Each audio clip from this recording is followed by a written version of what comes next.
The German army of 1918 was the most sophisticated fighting force the world had ever seen, with elite stormtroopers who could punch through any defense. And yet, in just 100 days, it completely fell apart, not just defeated, but utterly broken, with nearly 500,000 soldiers simply refusing to fight anymore.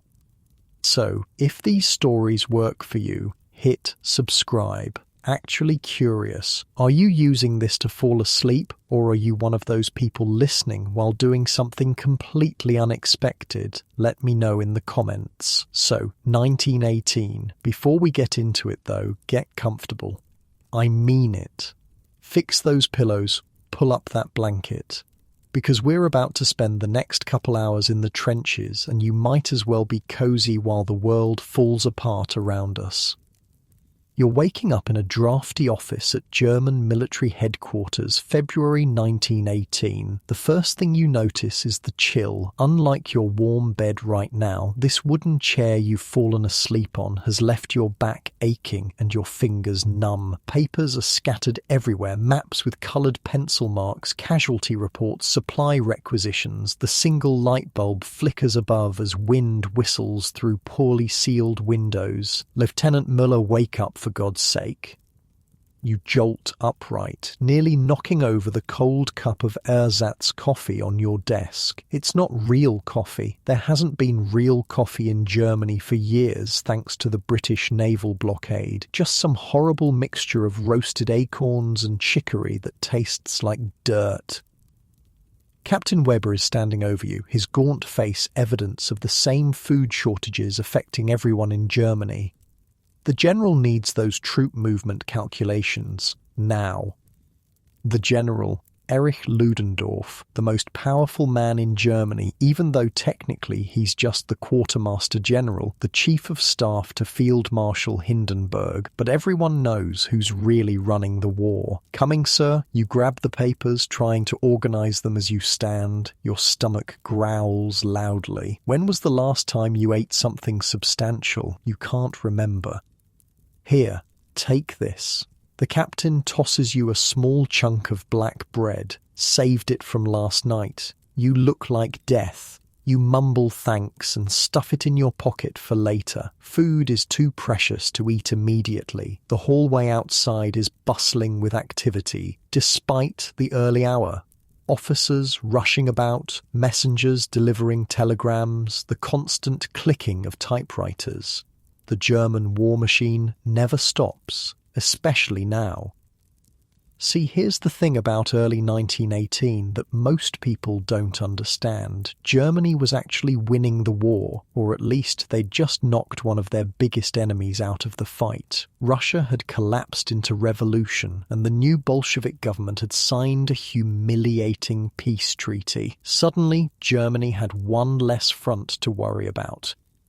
Wait, let me paint you a picture. Imagine you're fighting two guys at once, getting your ass kicked for years, and suddenly one of them taps out. You'd be feeling pretty good, right? That's Germany in early 1918, as you push open the heavy oak doors to the main strategy room. You're hit with a wall of cigarette smoke so thick you can barely see. Through the haze, clustered around a massive table covered with maps, are the men planning Germany's last desperate gamble.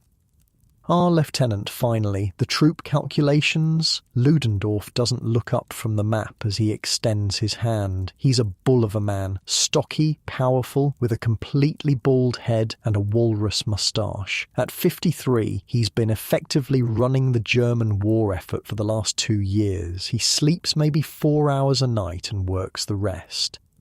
You've heard the whispers among the staff. Ludendorff hasn't been the same lately. The strain is getting to him. He's more irritable, more prone to sudden changes of mind, more dismissive of anyone who disagrees with him. Some say he's working himself to death. 19-20 hours a day, 7 days a week. You hand over the papers, and he immediately begins scanning the numbers. Good, he mutters. With the divisions transferred from the Eastern Front, we'll have numerical superiority over the British for the first time. The room falls silent as Ludendorff begins moving wooden blocks across the map, each block representing thousands of men who will live or die based on where his hand places them. "Gentlemen," he says, "Operation Michael will be the largest offensive in human history. We will break the British lines, drive to the sea, and end this war before the Americans can arrive in force." One of the older officers clears his throat. "Sir, what about our food situation? The men are already on reduced rations." Ludendorff waves his hand dismissively. "Once we break through, we'll capture British supply dumps. The men can eat English food." You glance at Captain Weber, who gives you a small, worried shrug. The food situation isn't just bad, it's catastrophic. The British naval blockade has been slowly strangling Germany for years. Last winter was called the turnip winter because that's all most Germans had to eat. This winter has been even worse. Just yesterday, you saw women and children digging through garbage behind the officers' mess. Your own mother's letters from Berlin describe people collapsing in the streets from hunger. The official ration is 1,000 calories per day, less than half what a person needs, and most people can't even get that. Ludendorff continues outlining the offensive. "Our new stormtroopers will punch holes in their line, bypassing strong points. Follow-up troops will widen the gaps. We'll be in their rear areas before they know what's happening." The stormtroopers, Germany's elite shock troops trained in the new infiltration tactics. Unlike the mass attacks of earlier years, these men move in small, nimble groups, finding the weak points, using flamethrowers and light machine guns to create chaos. On paper, it's brilliant. "And the Americans?" asks another officer. "They won't be a factor," Ludendorff says firmly. "Their first divisions won't reach France until late spring, and they're green, untrained. This offensive will succeed long before they can matter. But you've seen the intelligence reports. The Americans are already arriving, 300,000 by March, with millions more to follow. The clock is ticking for Germany." As Ludendorff continues his briefing, you find yourself studying his face. This is the man whose decisions will determine whether Germany wins or loses, whether millions of your countrymen live or die. And he looks exhausted, beyond exhausted. There are dark circles under his eyes, a slight tremor in his hands. The meeting drags on for hours. Artillery calculations, ammunition allocations, hospital preparations. The scale is mind-boggling. 6,000 artillery pieces, 3,500 mortars, millions of shells, all to be fired in a 5-hour bombardment before the infantry attack. You take notes mechanically, but your mind keeps drifting to what's not being discussed. The morale problems in units transferred from the east, where soldiers had tasted peace only to be thrown into a new offensive. The breakdown of the railway system that's supposed to supply this massive attack. The growing unrest at home. Someone mentions the new Spanish flu that's beginning to spread among the troops, but it's dismissed as a minor concern. There are bigger problems. By the time you're dismissed, night has fallen again. You stumble back to your office, legs stiff from standing all day. The piece of bread the captain gave you is still in your pocket, and you eat it slowly, savouring each stale bite. Through your window, you can see trains arriving at the station below, carrying division after division from the Eastern Front. Men who thought they were going home now headed for the Western Front, the meat grinder that has already killed millions. You should sleep, but instead you find yourself drawing a small map on a scrap of paper, the grand offensive Ludendorff has planned, with arrows showing the German advance. It looks impressive on paper, overwhelming force, innovative tactics, the element of surprise. But as you stare at your sketch, a chill runs down your spine that has nothing to do with the cold room. For this plan to work, everything has to go perfectly. The weather, the supply lines, the enemy reaction, the morale of the troops, and in war, nothing ever goes perfectly. You crumple the paper and toss it into the small stove in the corner, watching as it catches fire and turns to ash. Better not to have unauthorized plans lying around. Besides, what do you know? You're just a lieutenant. Ludendorff is a military genius who's won tremendous victories in the East. If anyone can pull this off, it's him. Germany's fate rests in his hands, and as the weeks pass, the preparations accelerate. Thousands of artillery pieces are moved into position under cover of night to hide them from Allied aircraft. The new stormtroopers train relentlessly in the tactics that will supposedly break the stalemate of trench warfare. Millions of shells are stockpiled for the greatest bombardment in history. Through it all, Ludendorff drives himself and everyone around him with maniacal intensity. The man barely sleeps, surviving on cigarettes and nervous energy. Some officers whisper that he's having breakdowns behind closed doors, but in public he's the embodiment of German determination. One evening in early March, as you're updating mobilization charts, Captain Weber drops into the chair opposite your desk. He looks around to make sure you're alone, then leans forward. You know why Ludendorff is pushing so hard for this offensive? He asks quietly. You shrug. To win the war before the Americans arrive in force. Weber gives a bitter laugh. That's the official reason. The real reason, Germany is starving to death. The civilian rations have been cut again. There were riots in Berlin last week. Did you hear about that? Police fired into the crowd, killed 20 people. It's being kept quiet. You hadn't heard. The newspapers don't report such things anymore. This offensive isn't just about winning, Weber continues, his voice barely above a whisper. It's our only option. Either we break through and capture the channel ports, or Germany collapses from within. Ludendorff knows this. The enormity of what he's saying sinks in. This isn't just a military operation, it's a desperate gamble to save Germany itself. What do you think our chances are, you ask? Weber rubs his tired eyes. Honestly, I don't know. The plan is sound, at least on paper, but the men, they're so hungry and tired. 4 years of war. How much more can they give? Before you can respond, there's a commotion in the hallway. The door bursts open and there stands Ludendorff himself. Captain Lieutenant, what are you still doing here? The final orders need to be distributed to the divisional commanders. Now.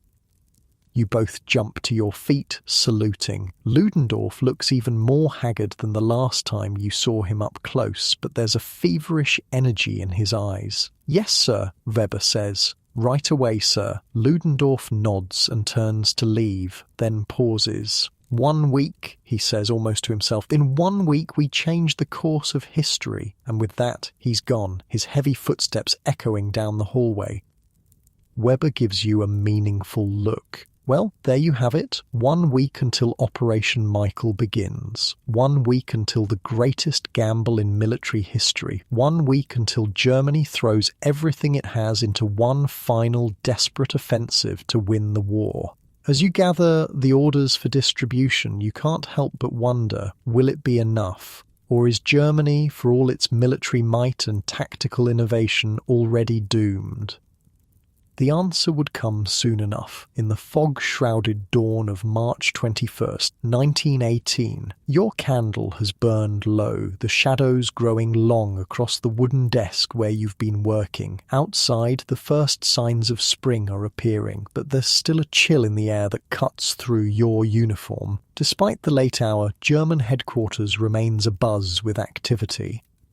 Tomorrow, Operation Michael begins. The maps are finalised, the orders distributed. There's nothing left to do but wait and try to ignore the gnawing hunger that has become your constant companion. You think of your family back in Berlin, wonder if they're getting even the meagre rations they're promised. Your mother's last letter mentioned that your younger sister had fainted at school. just tired," she'd written, "but you know better. Germany is starving, slowly but surely."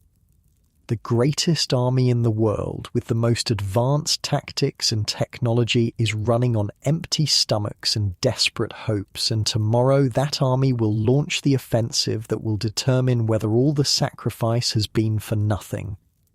Your eyes grow heavy as you stare at the candle's flickering flame, wondering what dawn will bring. Unlike your comfortable bed back home where you're listening to this story, there will be no real rest tonight for the soldiers of Germany poised on the edge of history's knife. And as you drift off, the last thing you see is the official order stamped with the Imperial Eagle. Operation Michael commences at 0440 hours. The early morning darkness of March 21st, 1918 was unlike anything the Western Front had seen before. 4,000 German artillery pieces were about to unleash hell on a scale that would make the earth itself tremble, and for the soldiers huddled in forward positions, waiting to attack. The strangest part wasn't the impending barrage. It was the silence before it started. Let me transport you there. You're no longer a staff officer at headquarters. You're now Otto Schroeder, a 22-year-old corporal in one of Germany's elite stormtrooper units. Unlike your warm bed right now, you're crouching in a muddy trench just 200 meters from the British front line, shivering in the pre-dawn gloom. The fog is so thick you can barely see the man beside you, which is good. It will help conceal your advance, but it also means you keep imagining shapes moving in the mist, British patrols that might discover the massive attack about to begin.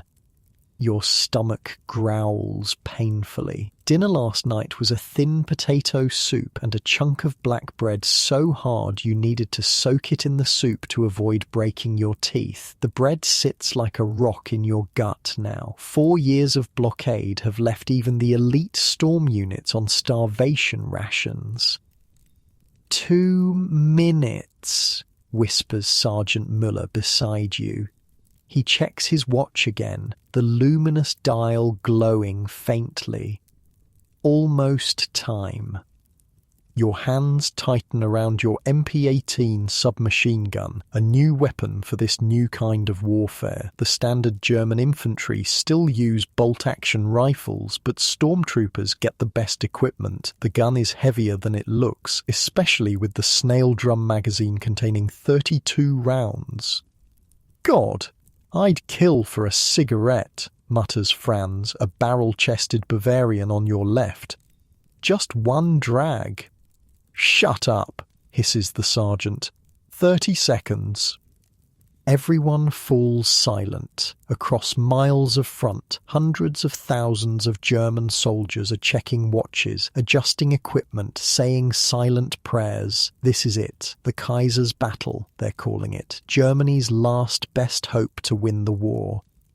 You close your eyes for a moment, thinking of home, of your mother in Berlin lining up for rations at 4 in the morning, of your father who lost his arm at Verdun 2 years ago and now stares silently out the window most days, of your younger brother who's probably going to be called up soon if this offensive fails.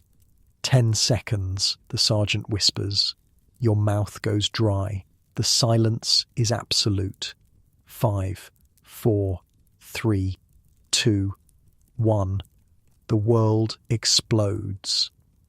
The sound is beyond anything human ears were meant to hear. Not just loud, but physical. A wall of noise that slams into your body. The ground bucks beneath you like a living thing. Thousands of artillery pieces firing simultaneously. The shells screaming overhead. "Jesus Christ!" someone shouts, though you can barely hear it over the barrage. Through gaps in the fog, you see the flashes lighting up the horizon from end to end. It's like the apocalypse itself has come to the Western Front. The British lines, just 200 metres away, have disappeared in explosions of mud, wood and bodies. This isn't like the days-long preliminary bombardments of earlier offensives, which gave the enemy plenty of time to bring up reserves. This is the new German doctrine, a short, incredibly intense hurricane bombardment focused on neutralizing command posts, communications, and artillery batteries. 5 hours of this hell, and then you attack. The time passes in a daze of noise and concussion. No one can sleep through this kind of barrage, but you find yourself drifting in and out of awareness, the constant noise becoming almost hypnotic. At one point, Franz offers you a piece of sausage he's been hoarding. It's no bigger than your thumb, but it's real meat, a rarity these days. You divide it into 3 even smaller pieces and share it with the sergeant. The salt and fat taste like heaven after months of near starvation.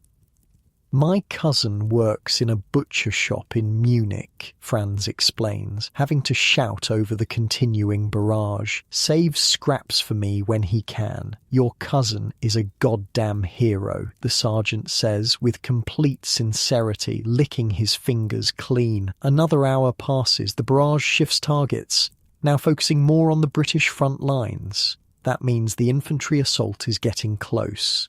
Check your gear, the sergeant orders. We move in 30 minutes.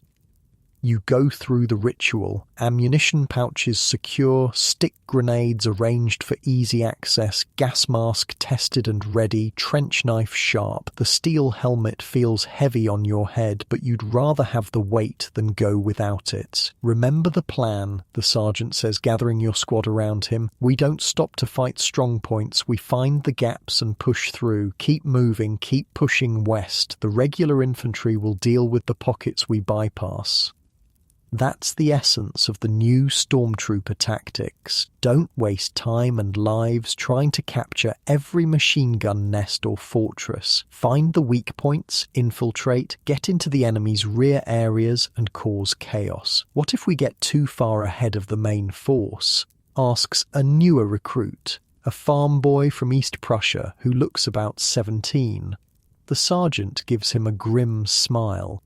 Then we die gloriously for the fatherland, kid, but not before taking a lot of Tommies with us.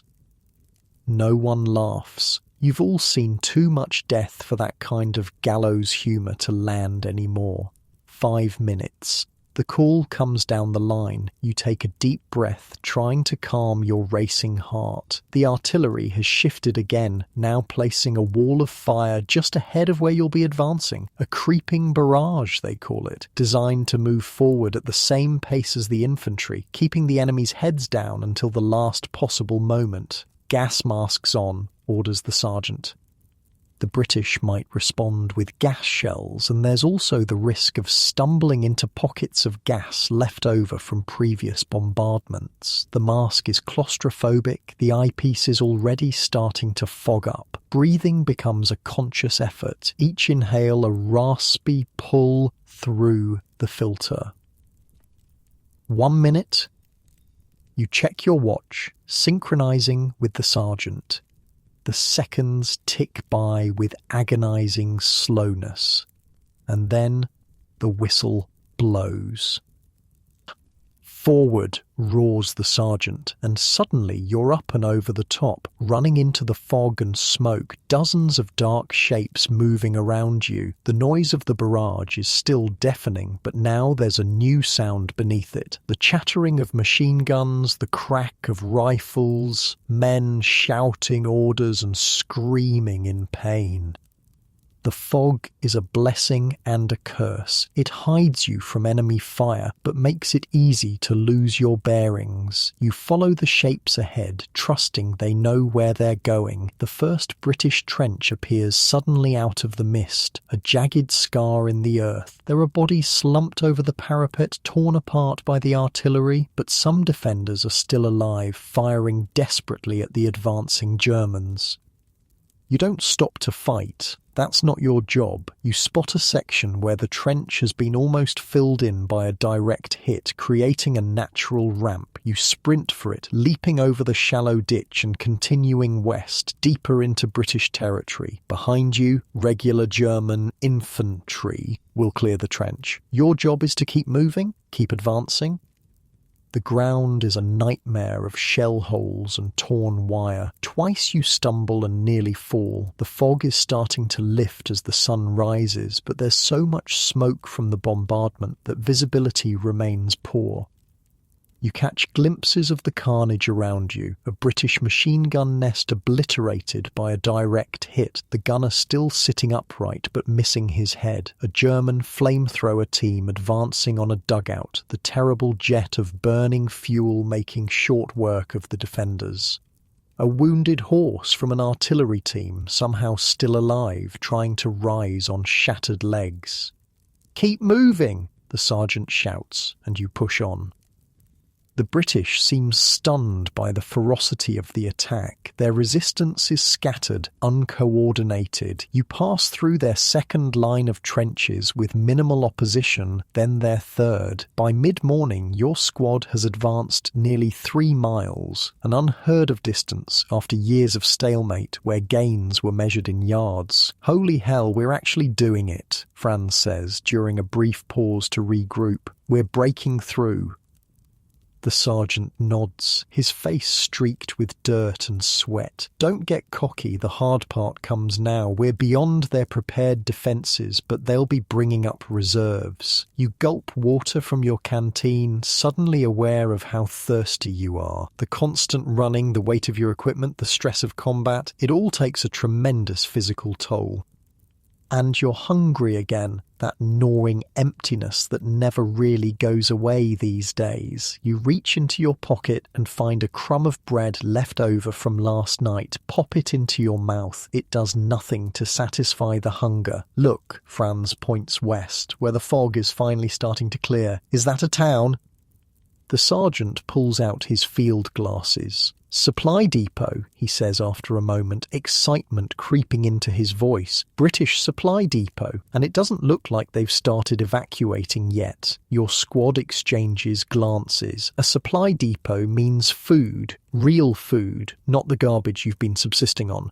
"Let's go," the sergeant says, and no one needs to be told twice. You advance more cautiously now, using shell holes and patches of woodland for cover. The British resistance is stiffening as they recover from the initial shock, but they're still disorganised, still reeling. The supply depot turns out to be a small French village that's been turned into a logistics hub. There are warehouses, motor pools, field kitchens, and as you reach the eastern edge of the village, you realise the British are in the middle of breakfast.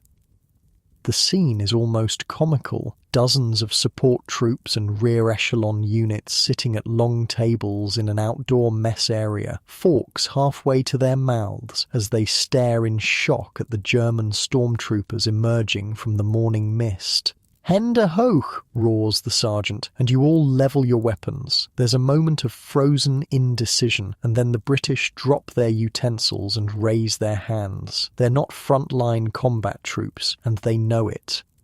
"Franz, Heinrich, secure the prisoners," the sergeant orders. "The rest of you, fan out. Secure the area, and for God's sake, don't shoot the cooks." That gets a laugh, nervous, but genuine. The smell from the field kitchens is intoxicating. Bacon, eggs, real coffee. Your stomach clenches painfully. The next hour is a blur of activity. More German units arrive, including regular infantry to handle the prisoners. Your squad is tasked with taking inventory of the captured supplies, while engineers prepare to either transport or destroy anything you can't take with you. "Look at this," Franz says, opening a warehouse door. Inside are stacks of crates, tinned beef, jam, biscuits, chocolate. More food than you've seen in one place since before the war. Christ, no wonder they're fighting so hard, the sergeant mutters. They're living like kings while we starve. You're given 10 minutes to eat. Real food, hot food, more calories in one meal than you'd normally get in 2 days. The British cooks, now prisoners, watch with a mixture of amusement and pity as the feared German stormtroopers stuff themselves like starving wolves. Slow down, the sergeant warns. You'll make yourself sick. But no one listens. When you've been hungry for years, self-control around food becomes impossible. And he's right. Within minutes, some of the men are doubled over, vomiting up what they've just eaten. Their shrunken stomachs can't handle the sudden richness. You manage to keep your meal down, but only barely. The coffee, real coffee with sugar and condensed milk, hits your system like a drug. You feel almost dizzy with the rush of caffeine and calories.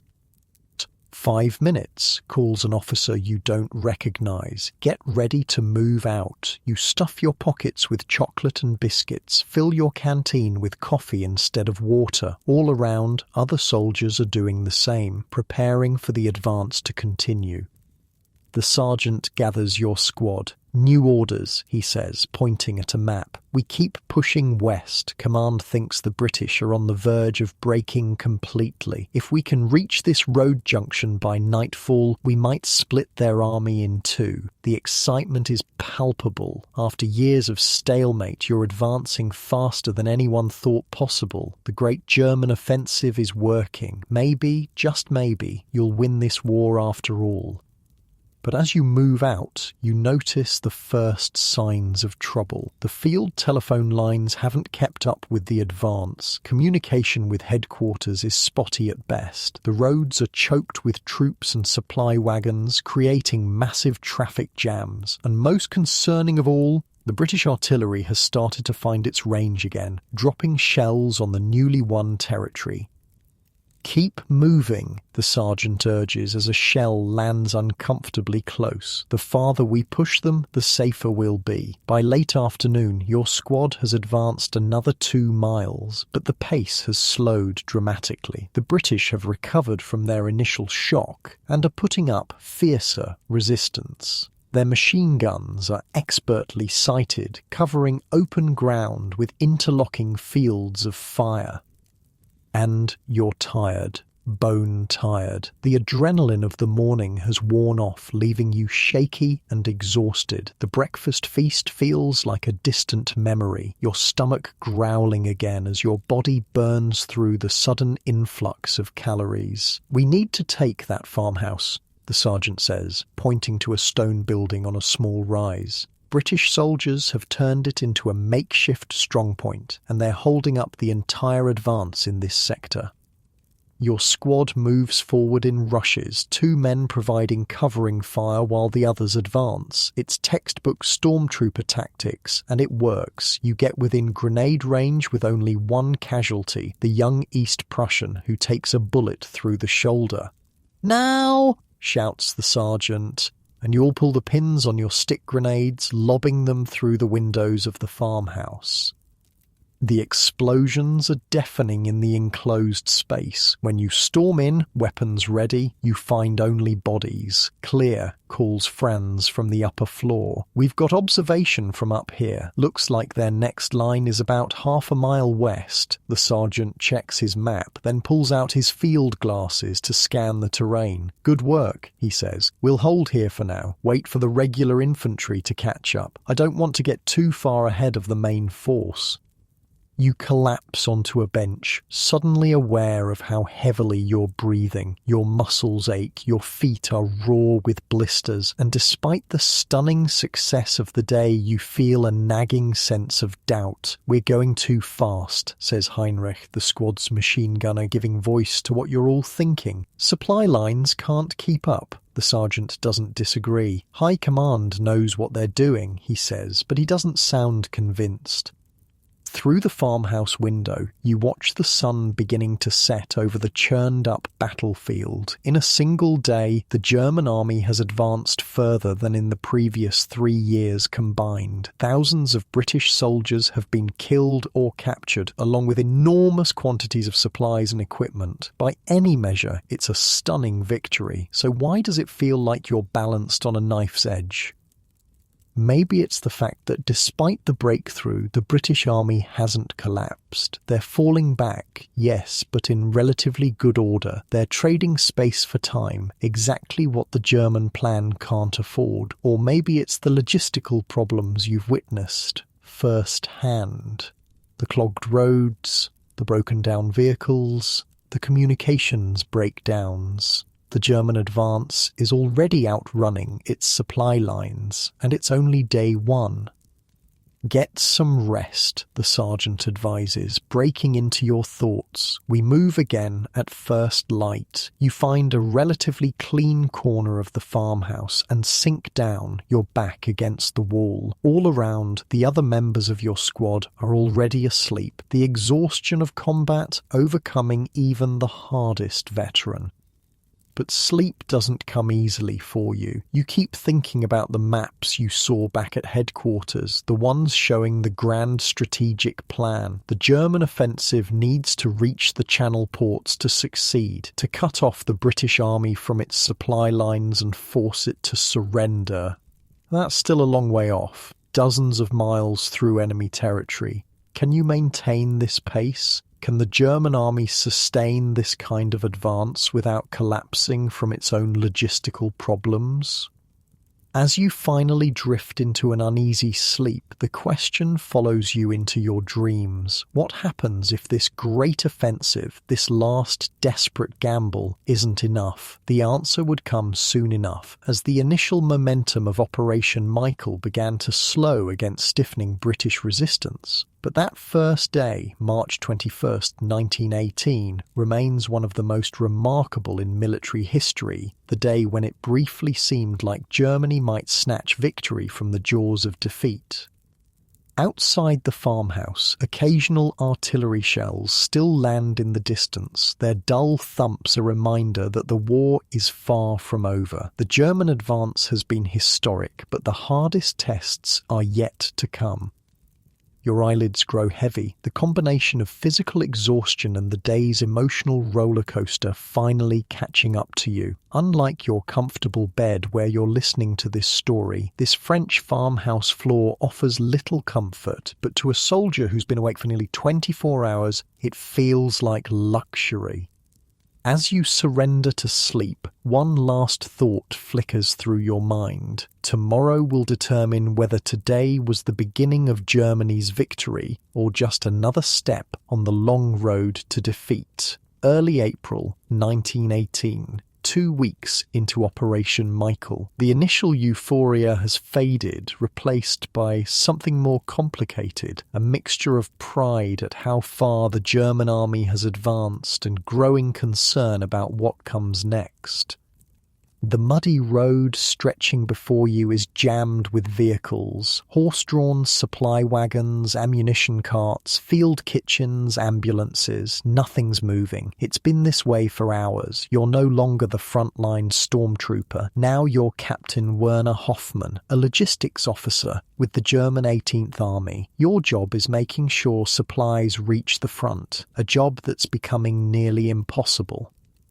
You wipe rain from your face, scanning the endless line of stalled transport. Unlike your warm, dry bed right now, you're standing in ankle-deep mud, your greatcoat soaked through, trying to solve an impossible puzzle. Sir, a young lieutenant splashes through the mud towards you, his face pinched with exhaustion. The 25th Division reports they're down to their last crates of ammunition. They're under heavy counterattack near Villers-Bretonneux. You check your map, though you hardly need to. You know exactly where the 25th is positioned, and exactly how far they are from this stalled convoy. They're 15 kilometers from here, you say, folding the map. Even if we got moving right now, the supplies wouldn't reach them for hours. The lieutenant's face falls. You've both seen this scenario play out before in recent days. The German advance has been so rapid, so unexpected in its success that the supply lines can't keep up. The front is moving faster than the roads can be repaired, faster than the horse-drawn wagons can travel. "What about motor transport?" the lieutenant asks. You give a bitter laugh. "What motor transport? We've got 5 working trucks for the entire division, and they're all being used to move artillery. You don't mention the other problem, fuel. Germany has been scraping the bottom of its petroleum reserves for months now. The British blockade has seen to that. What little gasoline remains is being rationed with extreme care." A rumble of distant artillery punctuates your conversation. The British guns have found their range again, systematically targeting the road junctions and supply depots behind German lines. They may be retreating, but they're doing so in good order, making the German advance pay for every kilometre. "Sir, what do I tell the 25th? the lieutenant asks, bringing you back to the immediate problem. You rub your temples, feeling the beginning of another headache. You've had one almost constantly since the offensive began. Tell them to conserve ammunition, fire only when they have clear targets, and you hesitate, knowing what you're about to say violates every principle of modern warfare. Tell them they're authorized to use captured British supplies if they can find them. The lieutenant nods grimly. It's come to this, the German army, supposedly on the verge of its greatest victory, reduced to scavenging like vultures. "Oh, and Weber," you add as he turns to leave. "Find out what happened to the food shipments for the 9th Reserve. They've been reporting starvation rations for 3 days now." "Yes, sir." The lieutenant salutes and splashes back down the muddy road, weaving between the stalled vehicles. You sigh and turn your attention back to the immediate traffic jam. The problem is brutally simple. Too many vehicles, too few roads. The British, in their retreat, have blown every bridge, cratered every crossroads. German engineers are working around the clock to repair the damage, but they can't keep pace with the needs of an army of over 1 million men advancing across a muddy wasteland. Captain Hoffman. You turn to see a motorcycle courier skidding to a halt beside you, splattering your already filthy boots with fresh mud. The rider, barely more than a boy, snaps a salute. "New orders from Army Group Headquarters, sir." He hands you a sealed envelope. You tear it open, scanning the contents rapidly. Then you read it again, more slowly, making sure you haven't misunderstood. "Is this a joke?" you ask the courier, who looks confused. "Sir, these orders, they're changing the entire axis of advance. Again." The courier shrugs. He's just the messenger. You dismiss him with a wave and stare at the paper in your hand, fighting the urge to crumple it and throw it into the mud. This is the 3rd time in 10 days that High Command, which means Ludendorff, has changed the primary objective of the offensive. First, it was a drive northwest toward the Channel ports. Then it shifted south toward Amiens. Now it's being split in multiple directions simultaneously, with your 18th Army ordered to push due west, while other formations drive north and south. God in heaven, you mutter. Every change of direction means reconfiguring the entire supply network. New routes, new depots, new priorities. And you've barely got the current system working. You tuck the orders into your pocket and start making your way toward the staff car that will take you back to division headquarters. You need to completely redraw the supply distribution plan again. The car is parked a kilometre back, the driver unwilling to risk getting stuck in the mud any closer to the front. As you trudge along the roadside, you pass hundreds of German soldiers, not frontline troops, but the supporting elements that make modern war possible. Engineers repairing roads, signals, units stringing telephone wire, field hospital staff setting up new aid stations. All of them look exhausted, hollow-eyed, moving with the mechanical precision of men running on willpower alone. The initial elan of the offensive has faded, replaced by grinding determination. Captain, you turn to see a group of soldiers clustered around a dead horse. One of them, a sergeant with a butcher's cleaver in his hand, waves you over. "Sir, we need an officer's authorization." You approach warily. "For what, Sergeant?" He gestures to the horse, a big draft animal that must have pulled one of the supply wagons until it collapsed from exhaustion or disease. "Regulations say we need an officer to confirm it's dead before we can process it." "Process it," you repeat, then understanding dawns. "You want to butcher it for food?" "Yes, sir. My men haven't had a proper meal in 3 days. The supply wagons with our rations never caught up." You look at the men gathered around the dead horse. Their faces are gaunt, their uniforms hanging loosely on frames that have grown thin over years of blockade and rationing. The Great Offensive was supposed to capture British supply dumps, allowing the German army to feast on enemy provisions. And it had, for a few days. But those captured supplies were quickly exhausted, and now the men are hungry again. "It's against regulations," you say, but without conviction. "That meat should be inspected by a veterinary officer. It could be diseased." The sergeant's face remains impassive, but his eyes hold a silent plea. You know what he's thinking. Disease tomorrow is better than starvation today. You sigh. "I didn't see anything. Carry on, Sergeant." "Thank you, sir." The relief in his voice is palpable. As you walk away, you hear the wet sounds of the butchering begin. 4 years of war has reduced the proud German army to this, carving up dead horses by the roadside. Back at division headquarters, a requisitioned French farmhouse that still bears the scars of shell fire. You find the staff officers gathered around a large map table. "Ah, Hoffman, there you are." Colonel Weiss, the division quartermaster, beckons you over. "Did you get the new orders?" You nod, producing the crumpled paper from your pocket. "I did, and I have to ask, sir, are they serious? We're changing direction again." The colonel's mouth tightens into a thin line. "Ludendorff's orders. The 18th Army is to press west toward Amiens, while the 17th turns north."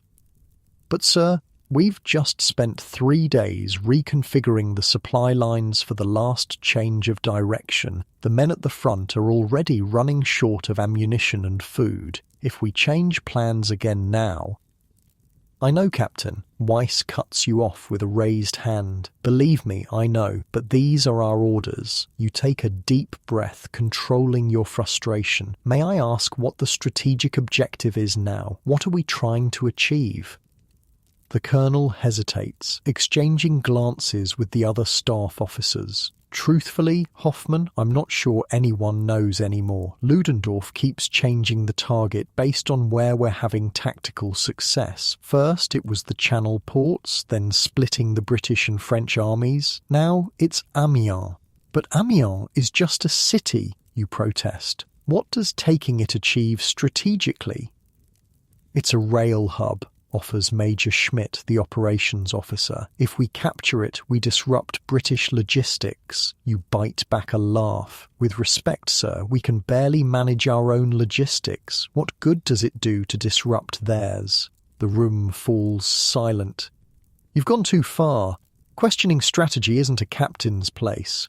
But you're not alone in your doubts. You can see it in the officers' faces."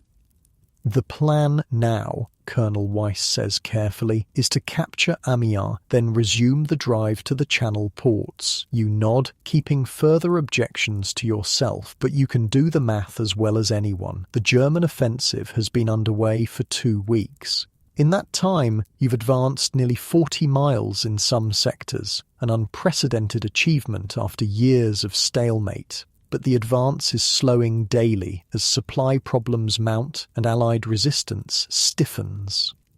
and the Channel ports are still more than 60 miles away. Captain Hoffman, the colonel says, bringing you back to the matter at hand, I need you to reorganize the supply distribution for the new axis of advance, priority to ammunition and medical supplies, then food. Yes, sir.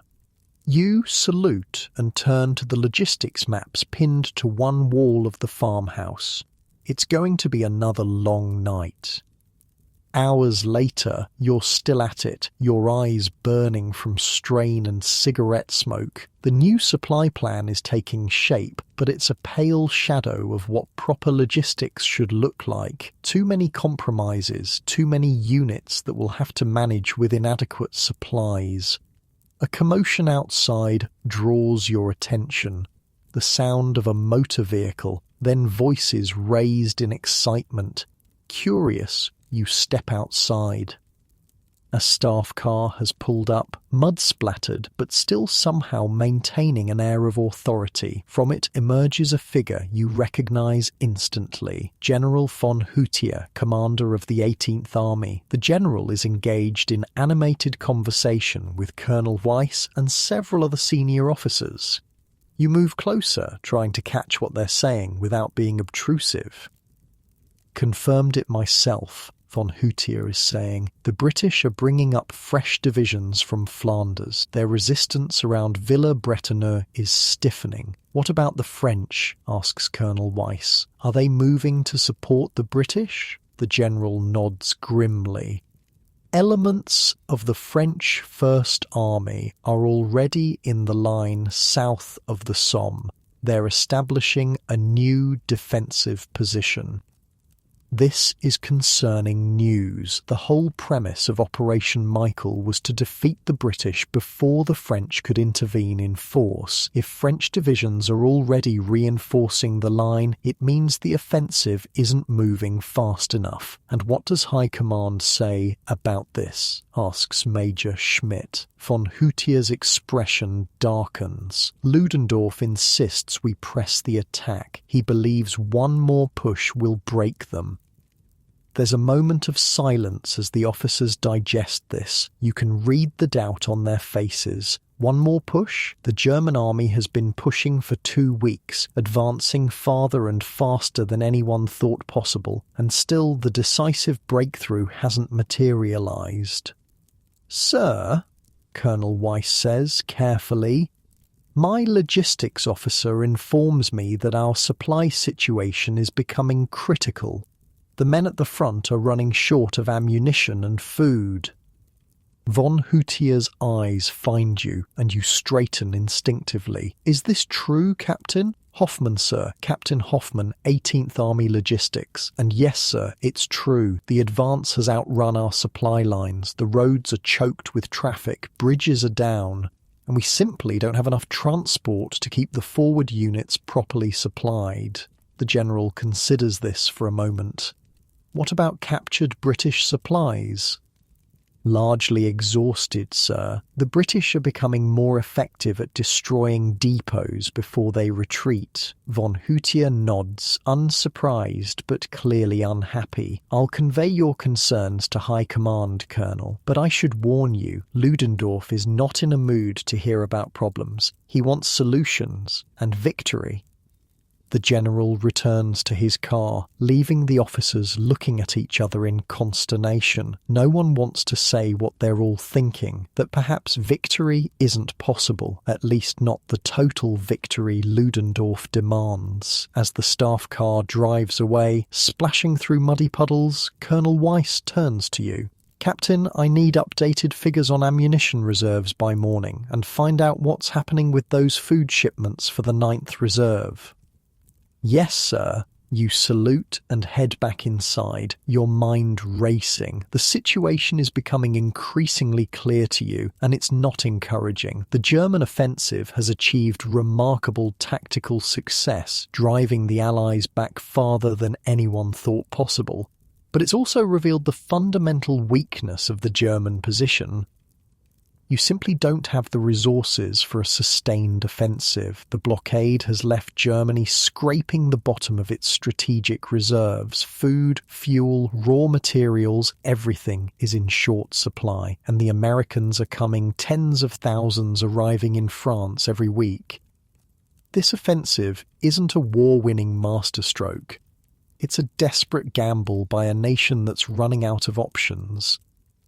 Back at your desk, you pull out the latest inventory reports and begin updating the ammunition figures. The numbers are worse than you expected. Several forward units report they're down to their last few crates of shells. Machine gun ammunition is critically low in at least 3 divisions. Captain Hoffman?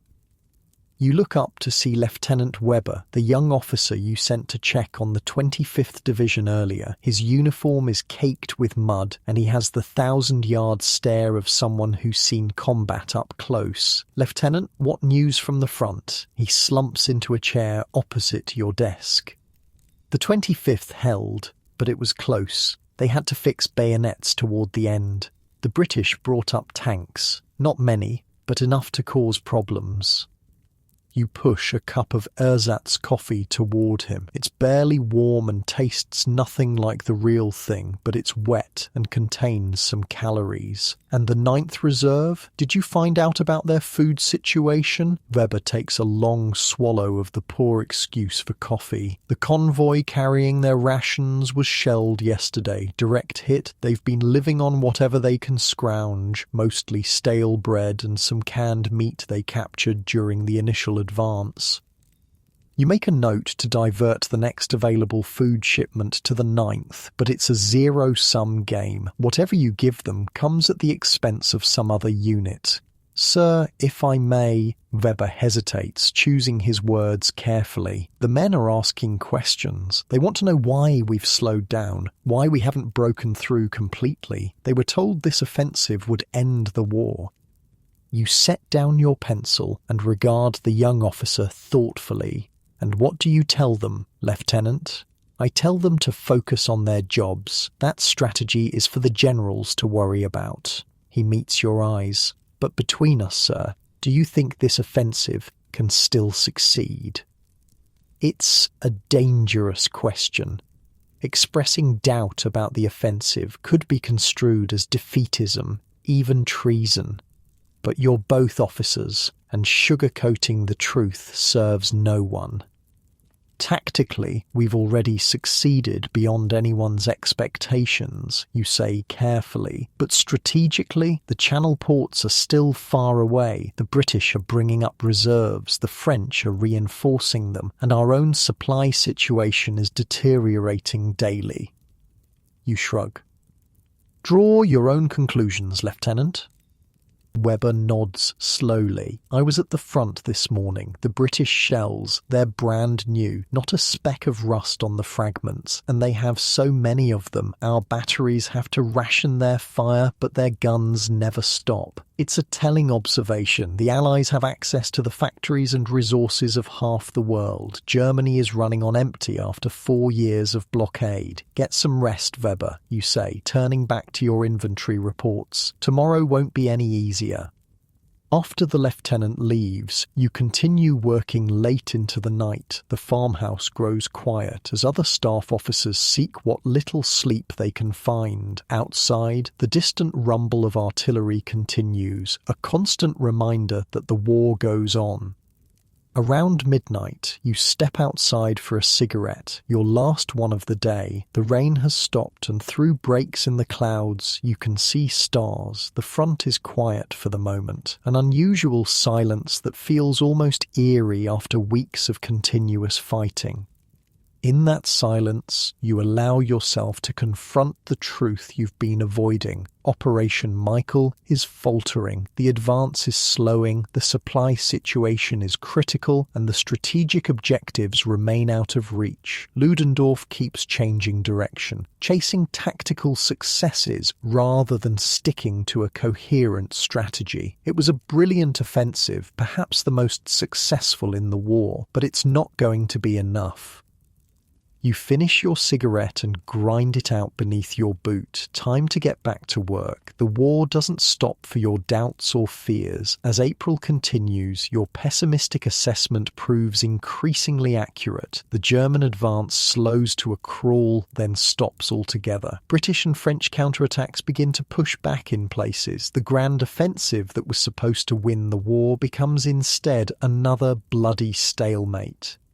And in the exhausted, hungry faces of the German soldiers, you begin to see something new and troubling, the first signs of a collapse in morale. It's subtle at first, a growing number of sick call reports, soldiers losing equipment, small acts of insubordination.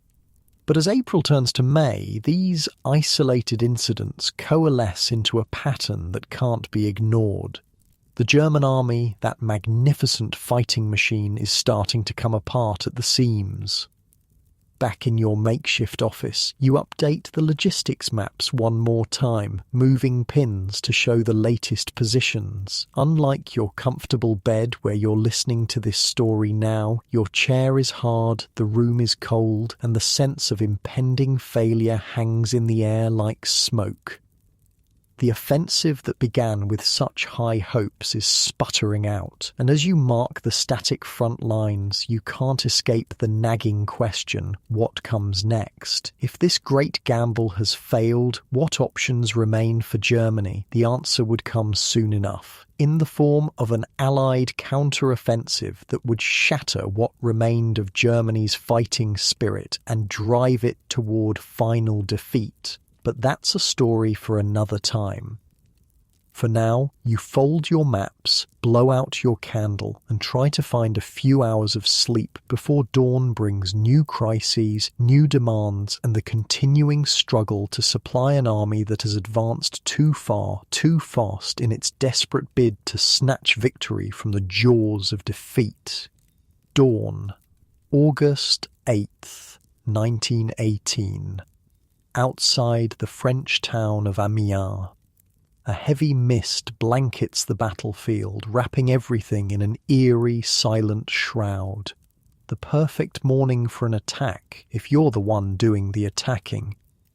You're Major Friedrich Keller, commander of a German infantry battalion holding a section of the line east of Amiens. You've been awake since 3 a.m., a knot of dread growing in your stomach with each passing hour. Something's coming, you can feel it. Unlike your cozy bed where you're listening to this story, you're sitting in a damp dugout 10 feet below ground, the wooden supports creaking ominously overhead. Your uniform sticks to you in the muggy August heat, and the smell of unwashed bodies and stale cigarette smoke fills the cramped space. "Still quiet, sir," reports Lieutenant Müller, returning from his inspection of the forward positions. "No movement in no man's land. But what, Lieutenant?" Müller hesitates.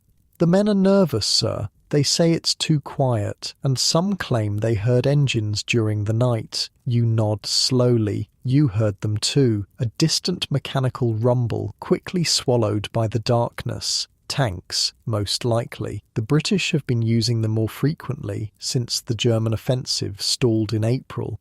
"How are the men otherwise?" you ask, though you already know the answer.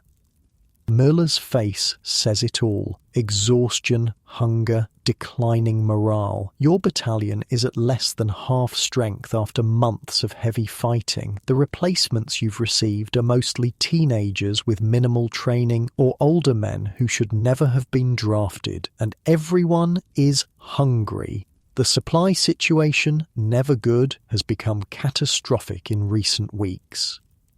"Sir," Müller says quietly, "Weber's platoon is down to 10 rounds per man, and Hoffmann reports his machine gun only has 2 belts left." You swallow hard. 10 rounds and 2 machine gun belts won't last 5 minutes in a serious attack. You've been requesting ammunition for 3 days, but nothing has arrived. The entire logistics system seems to be breaking down.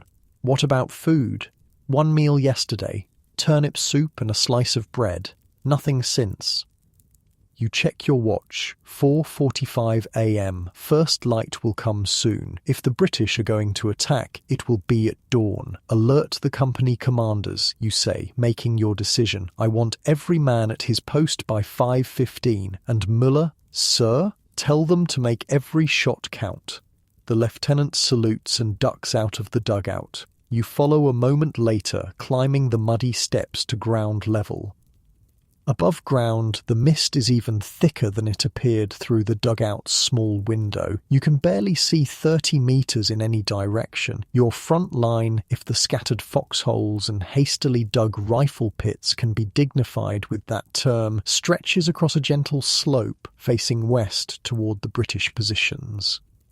You make your way along the line, checking positions, offering words of encouragement to the men. Their faces are hollow-eyed and gaunt, their uniforms hanging loose on frames wasted by months of inadequate rations. But they're Germans, professionals, and they nod respectfully as you pass. Major Keller. A corporal whose name you can't remember salutes with a hand that trembles slightly. Sir, is it true the Americans are coming? You pause. Rumours about the Americans have been circulating for months. Most of your men have never faced them, but the stories grow with each telling. Millions of fresh troops, well-fed, well-equipped, eager for battle. Focus on what's in front of you, Corporal, you say, evading the question. The British are problem enough for today. It's 5:30 a.m. now, and the mist shows no sign of lifting. An unnatural silence hangs over the battlefield. No birds, no distant gunfire, not even the usual morning artillery harassment. Just silence and the mist and the growing sense that something terrible is about to happen. You reach the centre of your line, where Sergeant Meyer has positioned your 2 remaining machine guns to cover the most likely avenue of attack. Meyer, a veteran of Verdun and the Somme, has an almost supernatural sense for defensive positioning. "Morning, sir," he grunts, not taking his eyes off the misty void before you. "Going to be a bad day." You don't bother disagreeing. Meyer has seen too much war to be reassured by empty words. "How many men do you have?" you ask instead. 7, including the gunners. Not enough. 7 men to hold the centre of your line. A year ago, you would have had 30 plus supporting firepower, but that was before Operation Michael drained the German reserves, before the counterattacks that pushed you back to this position outside Amiens. "Make do, Sergeant. I'll try to..." You never finish the sentence. At 5:42 a.m. precisely, the world explodes around you. Hundreds of British guns open fire simultaneously, a deafening barrage that seems to engulf the entire universe. The ground bucks beneath your feet, throwing you face first into the mud. All along your line, men are scrambling for cover, diving into foxholes or hugging the earth as shells rain down. But something's different about this barrage. Instead of targeting your front line, most of the shells are landing behind you, on your reserve positions, your artillery, your command posts. It's not a preparatory bombardment designed to clear the way for infantry. It's something else. You crawl to Meyer's position, half blind from the mud in your eyes. "Counter-battery fire," you shout over the din, but you can barely hear your own voice. "They're taking out our guns."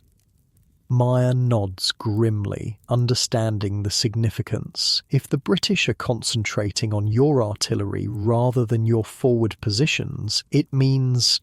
"Tanks!" someone screams from further down the line. "Tanks coming." And there they are, materializing out of the mist like monsters from a nightmare. Not the handful of tanks you expected, but dozens of them, square, lumbering shapes pushing through the fog in a wide line, their engines roaring. Behind them, you catch glimpses of infantry, British soldiers advancing in small groups using the tanks for cover. It's a combined arms attack, the most dangerous kind, and it's coming straight at your undermanned, under-equipped battalion. "Open fire," you shout, but even as the words leave your mouth, you know it's futile. Your men have too little ammunition to stop this kind of assault. The machine guns chatter briefly, and rifle fire cracks from your line, but it's like trying to stop a flood with a handful of sand.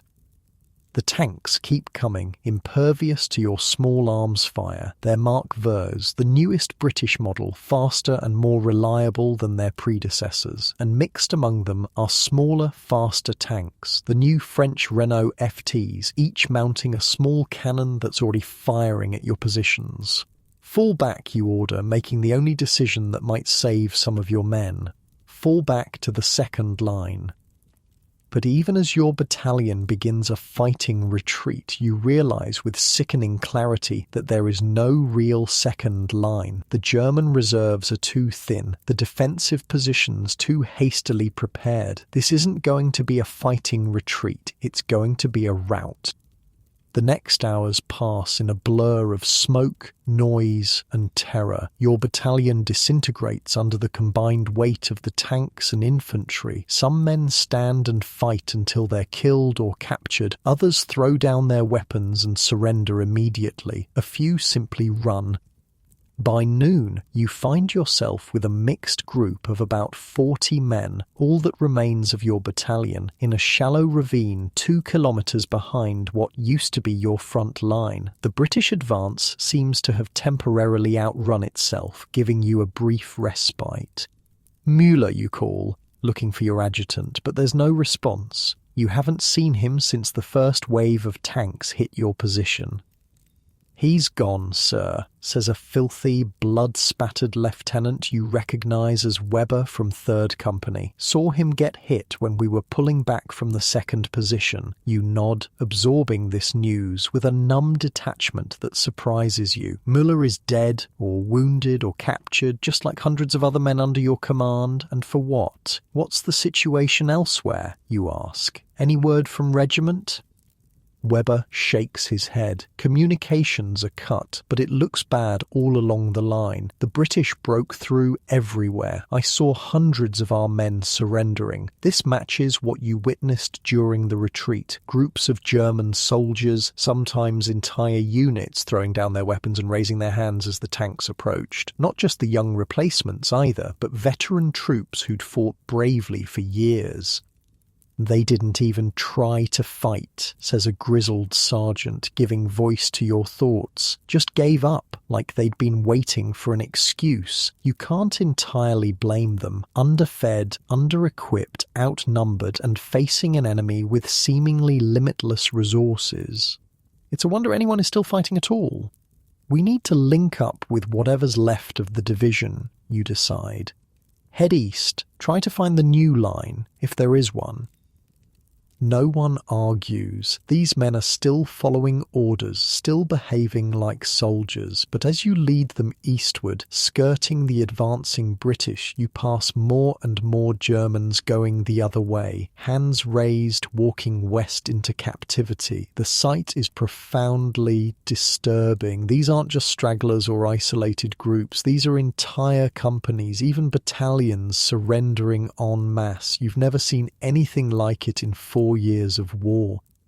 By late afternoon, you've managed to locate what's left of your regiment, a mixed force of about 300 men under the command of a captain whose name you don't recognize. The regimental commander is missing, presumed captured or killed. Keller, the captain, greets you with obvious relief. "Thank God. I need someone to organize our left flank."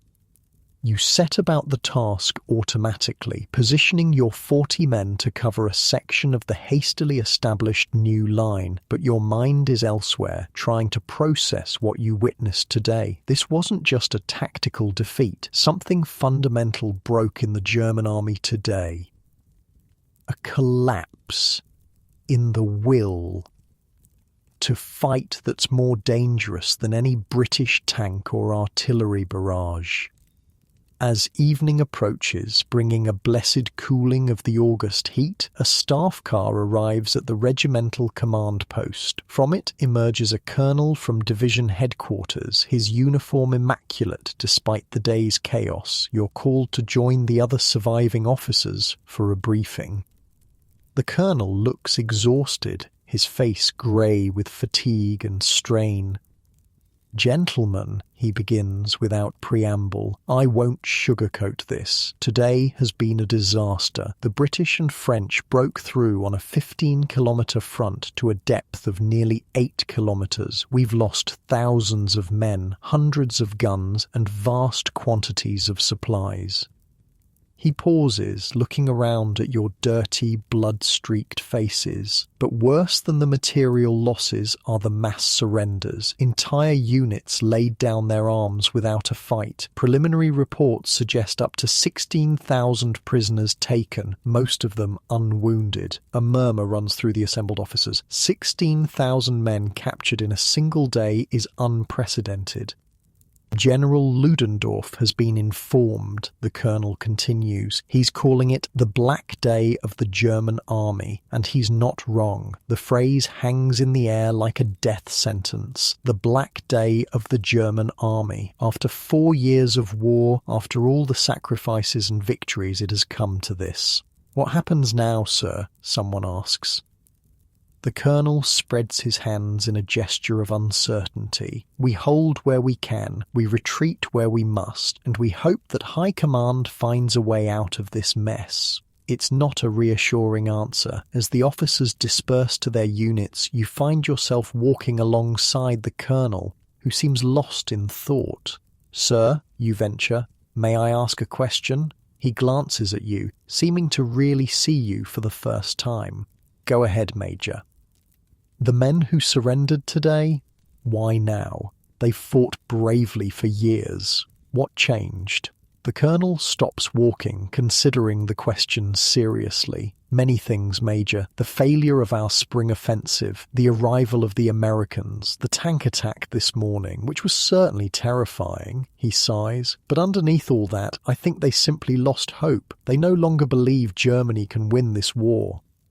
The words strike you with the force of revelation. That's what you saw in the eyes of the men surrendering. Not cowardice, not even fear, but a complete absence of hope. They had given everything they had for 4 long years, and it wasn't enough. "And can we?" you ask quietly. "Win the war, I mean." The colonel gives you a long, measuring look. "Officially, of course we can. Ludendorff still speaks of victory." He glances around to ensure no one is within earshot. "Unofficially, no, Major. We cannot win this war. The question now is whether we can achieve a negotiated peace before Germany itself collapses."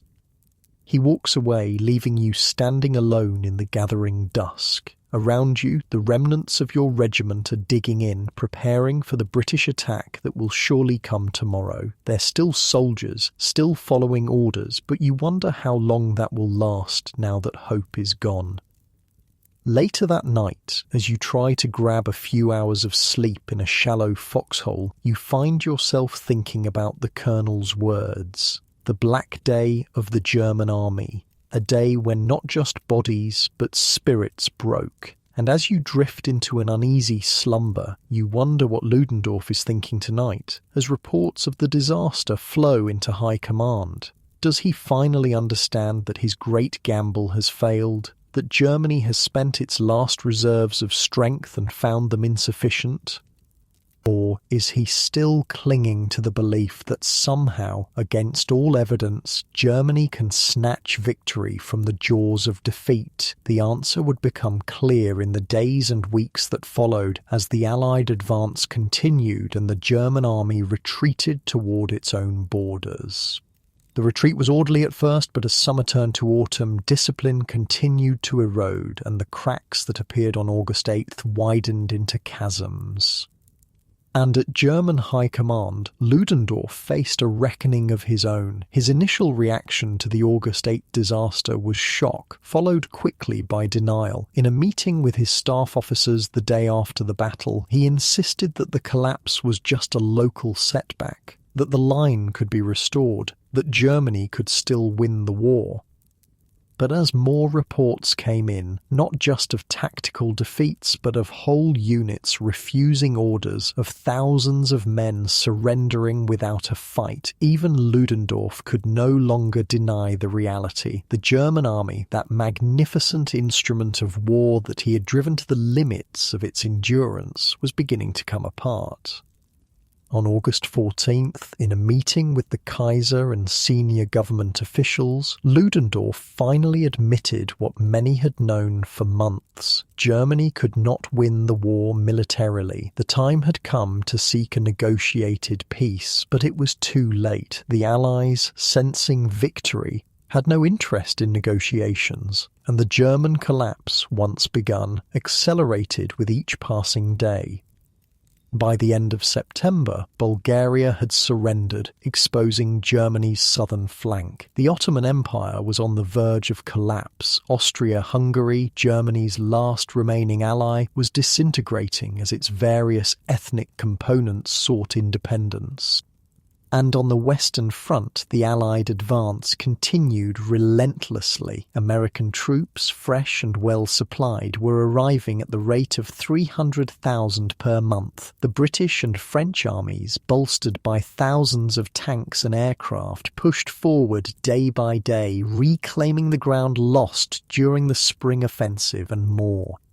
The German army fought on, but its heart was no longer in the battle. Desertions increased, discipline frayed, and morale, that essential but fragile quality that sustains armies in the darkest hours, continued its inexorable decline.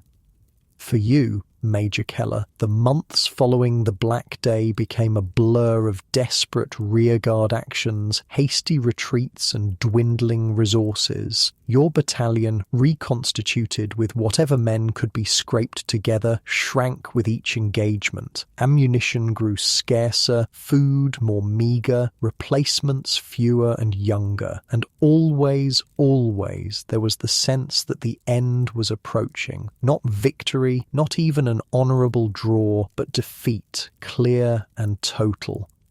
By October, as the Allied armies approached the German border, the signs of collapse were unmistakable. Soldiers were openly discussing revolution, forming councils, electing their own leaders. The officers' authority, once absolute, was increasingly nominal. The Germany you had fought for, the proud imperial Germany of the Kaiser and the General Staff, was dying before your eyes, consumed by the very war that was supposed to make it great.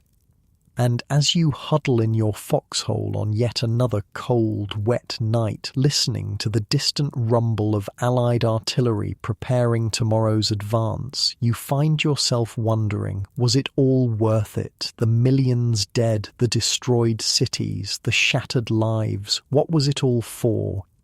Unlike your warm bed where you're listening to this story now, your foxhole is cold, damp and lonely, but at least it gives you a moment of quiet to contemplate how your country, your army, your world came to this moment of reckoning. The Black Day of August 8th, 1918 was not just a military defeat. It was the day when the German will to continue the war finally broke, setting in motion a chain of events that would lead to revolution, abdication, and ultimately surrender.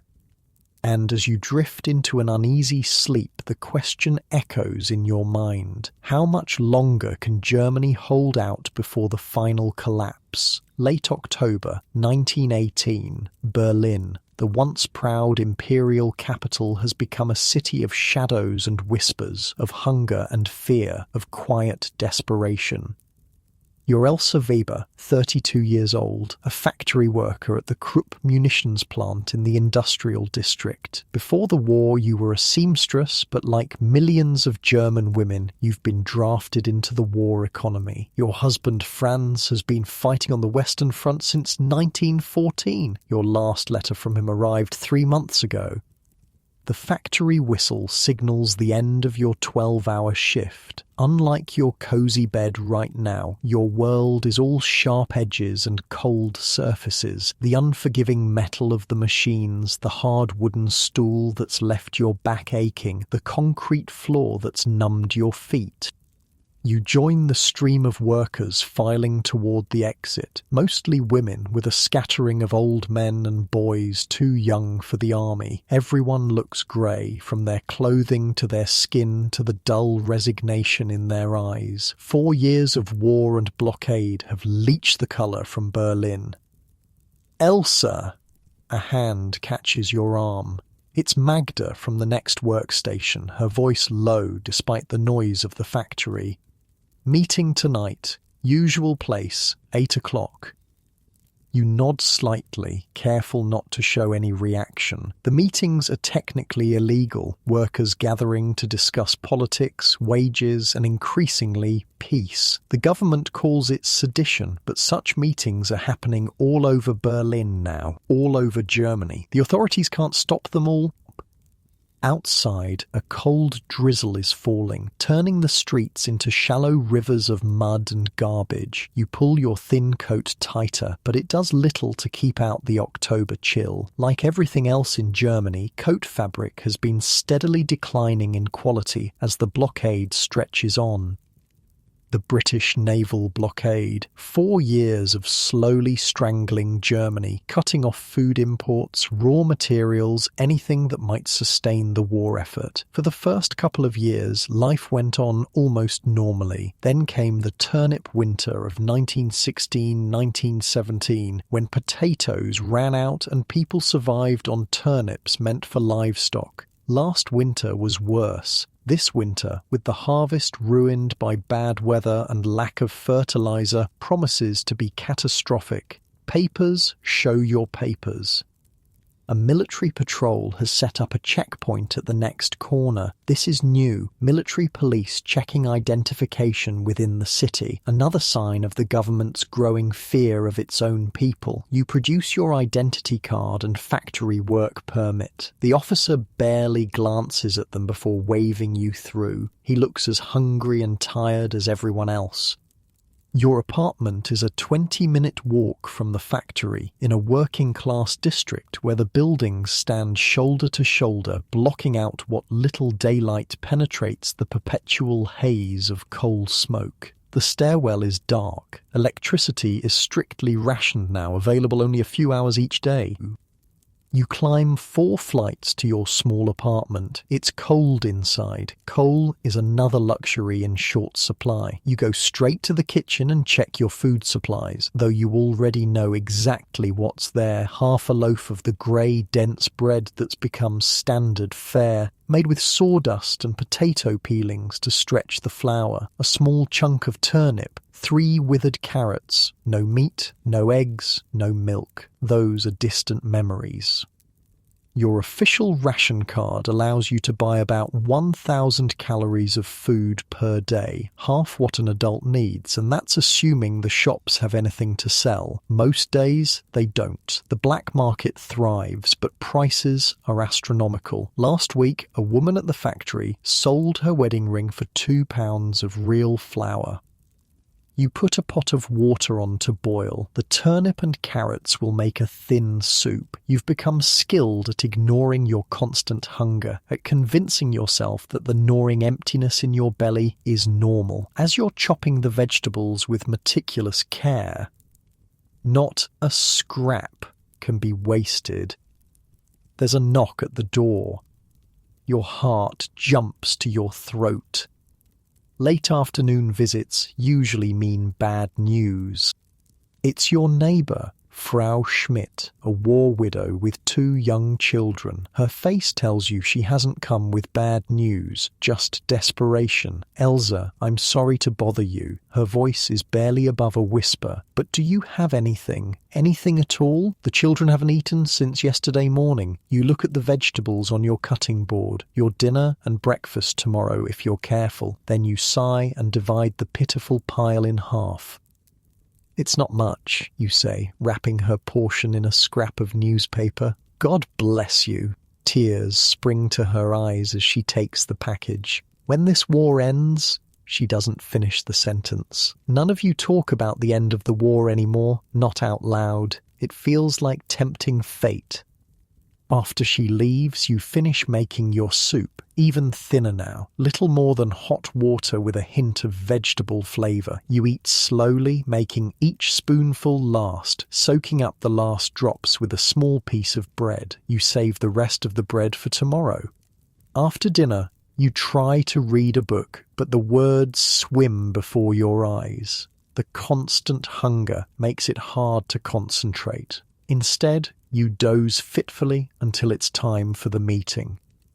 The usual place is the basement of a bombed-out church 3 streets over. The building was hit during an Allied air raid last year, but the basement remains sound. The parish priest, a quiet man with radical ideas, turns a blind eye to the workers who gather there. You arrive at 10 minutes past 8, deliberately late to avoid drawing attention. The basement is already crowded, perhaps 30 people sitting on salvaged pews or standing along the walls. A single lantern provides meagre light, throwing giant shadows across the stone walls. You spot Magda and make your way to her side. "What's happening?" you whisper. "Why the urgent meeting?" "News from the front," she says. "Bad news. Carl's brother is a telegraph operator at Army headquarters. He smuggled out a report. Carl is a foreman at the factory, one of the few men in positions of authority who sympathizes with the workers." He steps forward now, holding a crumpled piece of paper. "Comrades," he says, using the term that has become increasingly common in these gatherings, "I have information that the government and the newspapers are hiding from us. The German army is in full retreat on the Western Front. The Americans are pouring in thousands of fresh troops every day. Our men are surrendering by the hundreds." A murmur runs through the crowd. Everyone has heard rumours, of course, but to have it confirmed... "There's more," Karl continues. "Bulgaria has surrendered. The Ottoman Empire is collapsing. Austria-Hungary is disintegrating. Germany stands alone, and our armies are crumbling. So we've lost," says an older man near the front. "The war is over." "Not officially," Karl says grimly. Ludendorff and the High Command are still talking about strategic withdrawals and shortened lines. The Kaiser still believes in victory. They'll fight to the last man, our husbands, our sons, our brothers. This lands like a physical blow. You think of Franz, somewhere on the Western Front. Is he still alive? Is he one of those surrendering? Or is he among the dwindling number still fighting, still dying for a war that's already lost? "What can we do?" someone asks. A younger man stands up, his face flushed with anger despite his obvious hunger. "We strike, we shut down the factories. No more bullets, no more shells, no more war." This brings both cheers and fearful murmurs. A strike in wartime is treason, punishable by military tribunal.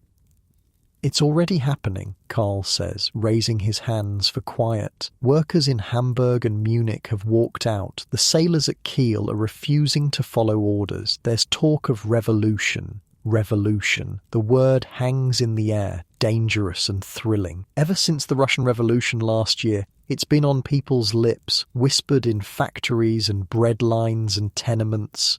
What about the soldiers? Magda asks. Will they fire on their own people if we strike? Karl shakes his head. No one knows. Some units are still loyal to the Kaiser. Others, the men coming back from the front, have seen too much. They won't defend this regime. The discussion continues, growing heated at times. Should you strike immediately? Wait for other factories to move first? What about the socialists in the Reichstag? Will they support the workers? You listen, but you find your mind wandering to more immediate concerns. If you strike, you won't be paid. Without pay, you can't buy food, not even the inadequate rations currently available. How long before you starve? But if the war continues, how many more will die at the front? How much more will Germany suffer before the inevitable end? The meeting breaks up after an hour with no firm decision. We'll reconvene tomorrow, Karl says. Spread the word, but carefully.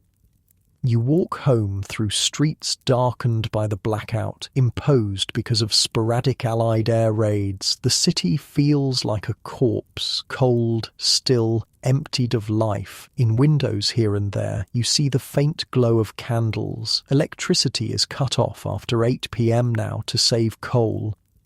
The next morning, you wake before dawn, as usual, and prepare for work. Your breakfast is a thin slice of grey bread, carefully measured to leave enough for dinner. You're always hungriest in the morning, after the long night without food. The streets are busy with workers, heading to factories and offices, a grim procession in the half-light. But as you approach the Krupp works, you sense something different. A crowd has gathered outside the main gates, hundreds of workers standing in silence.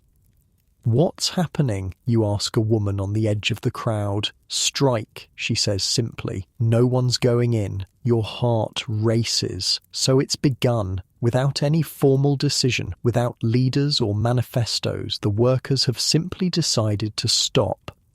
You join the crowd, stamping your feet against the morning cold. There are no chants, no signs, no speeches, just the silent mass of bodies blocking the gates. Such a different kind of strike than before the war, when there would have been songs and red flags and fiery rhetoric. But hunger makes even anger difficult to sustain.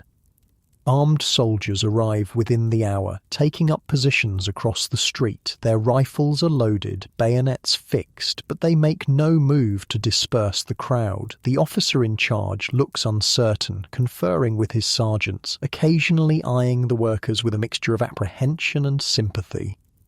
These aren't the fearsome troops of 1914, the ones who marched off to war with flowers in their rifle barrels and unshakable confidence in their Kaiser. These are garrison troops, older men or walking wounded, as hungry and disillusioned as the factory workers they face. Mid-morning brings a delegation from the company, managers in suits flanked by more soldiers. They read an order declaring the strike illegal, demanding that workers return to their stations immediately. No one moves.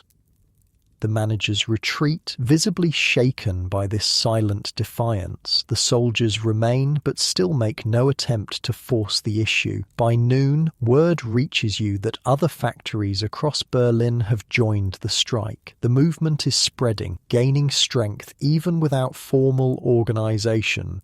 "Look!" someone shouts, pointing down the street. A column of people is approaching, not soldiers or police, but civilians, hundreds of them. As they draw closer, you see their workers from other factories joining your strike in solidarity, and they're carrying a red flag. The sight electrifies the crowd. Here is the symbol that everyone recognizes, the emblem of workers' revolution that toppled the Tsar in Russia. Someone starts singing the Internationale, the anthem of international socialism, and others join in, the sound swelling until it fills the street. The soldiers watch, their expressions unreadable, but they don't intervene. By evening, most of industrial Berlin is on strike. The government declares martial law, but it's meaningless. They lack the loyal troops to enforce it. Reports filter in from other cities, Hamburg, Frankfurt, Munich, all experiencing worker uprisings. And then the most shocking news of all, the German fleet at Kiel is in open mutiny. Sailors have raised the red flag on several warships, arrested their officers, and formed revolutionary councils. The pride of Imperial Germany, its high seas fleet, has turned against the Kaiser. "It's really happening," Magda says, her eyes wide with disbelief. "Revolution." The next days pass in a blur of rumour, hunger, and growing expectation. The strike continues, spreading to essential services. Berlin's transport system shuts down. Gas and electricity become intermittent, then stop entirely in many districts. Food distribution, already inadequate, collapses completely. You survive on what little you've stored and what can be scrounged. The communal soup kitchens, organised by strikers, provide a meagre meal once a day, but it's barely enough to keep body and soul together. News arrives in fragments, often contradictory. The Kaiser has fled. No, he's rallying loyal troops. The Chancellor has resigned. The Social Democrats are forming a new government. The army has pledged loyalty to the revolution. No, units are marching on Berlin to crush it. On November 9th, you join thousands of other Berliners gathered in front of the Reichstag. The crowd is a strange mixture of jubilation and desperation, people celebrating the imminent end of the hated regime while simultaneously wondering where their next meal will come from. A man appears on the balcony. Karl Liebknecht, a radical socialist recently released from prison. His voice carries across the square. The wretched and shameful Habsburg-Hohenzollern rule has collapsed. The Kaiser has abdicated his officers and his generals have left Berlin. Workers, soldiers, citizens, the old order is no more. The crowd erupts in cheers, but you find yourself oddly unmoved. The Kaiser's abdication feels almost irrelevant now. Will it bring Franz home? Will it fill empty stomachs? Will it heal a nation shattered by 4 years of war? What happens now? You ask Magda, who has accompanied you to the square. She shrugs. A republic, they say. Democratic. No more Kaiser, no more junkers and generals running everything. And the war? Over, surely. The new government will sign an armistice. You nod, but wonder what kind of peace Germany can expect. Victory was long ago abandoned as a hope. Now the question is how severe the defeat will be. That evening, you return to your cold apartment. The electricity is off, so you light a precious candle. The strike means no pay, which means no money for the black market, which means your food supplies are dwindling to nothing. You're down to a heel of bread and a few wrinkled potatoes, enough for perhaps 2 more days. But as you're preparing your meagre dinner, there's a knock at the door. This time, it's not Frau Schmidt, but a young boy from the building, out of breath from running up the stairs. Frau Weber, there's a soldier downstairs asking for you. Your heart nearly stops. A soldier with news of Franz. You've been dreading this moment for 4 years. The official notification that your husband is dead or missing. You rush down the stairs, nearly falling in your haste. There, in the dim entrance hall, stands a figure in a mud-stained grey uniform. Franz? You whisper, hardly daring to hope. The figure turns, and despite the gauntness, despite the haunted eyes and premature lines, you recognise your husband. Elsa, he says, his voice cracked and unused. I came home. You're in his arms then, both of you crying, both of you feeling the shocking boniness of the other's body through the thin layers of clothing. 4 years of separation, of hunger, of fear, ending in this moment of disbelieving joy. Later, in your apartment, he tells his story in halting sentences. His unit surrendered to the British in late October, but in the confusion of the German retreat, he and a few others slipped away. They've been making their way back to Germany on foot, begging food from French villagers sleeping in barns and ditches. The army is finished, Elsa, he says. Not just defeated, disintegrated. Men are throwing down their weapons, walking away. Officers can't stop it. Nothing can stop it. And the war, you ask? Is it really ending? Yes. He takes your hand, his fingers trembling slightly. But what comes after? I don't know. Germany is broken, not just the army, everything. You sit together by candlelight, two survivors of a catastrophe that has consumed millions. Outside, Berlin continues its slow collapse. Food supplies dwindling, coal running out, authority dissolving. The revolution that began with the fleet mutiny and factory strikes is spreading across the country, sweeping away the old order. And beyond Germany's borders, the victorious Allies are preparing to dictate peace terms that will reshape Europe and burden Germany with guilt and reparations for decades to come. But in this moment, you and Franz have found each other again. It's not a happy ending. There are no happy endings to this war, not for anyone, but it's a survival, a continuation, a refusal to be broken completely.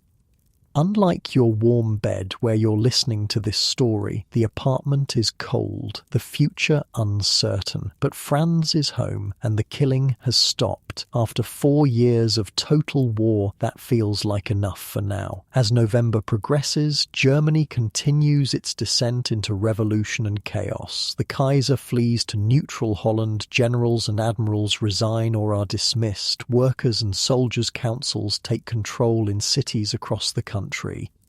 And on November 11th, 1918, in a railway carriage in the forest of Compiègne, German representatives sign an armistice that ends the fighting but seals Germany's defeat. The Great War is over, but the reckoning is just beginning. November 9th, 1918, German Army Headquarters, Spa, Belgium.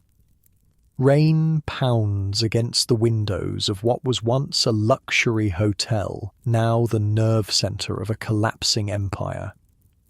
You're Colonel Wilhelm Krieger, a staff officer attached to the German High Command. For 4 years, you've served in this building, watching as the grand ambitions of Imperial Germany withered and died. Now you're witnessing its final hours. Unlike your warm bed right now, you're sitting at a wooden desk in a room grown cold as the coal supplies dwindle. Maps cover the walls, maps showing the inexorable Allied advance, the shrinking German territory, the disintegration of the once mighty Central Powers.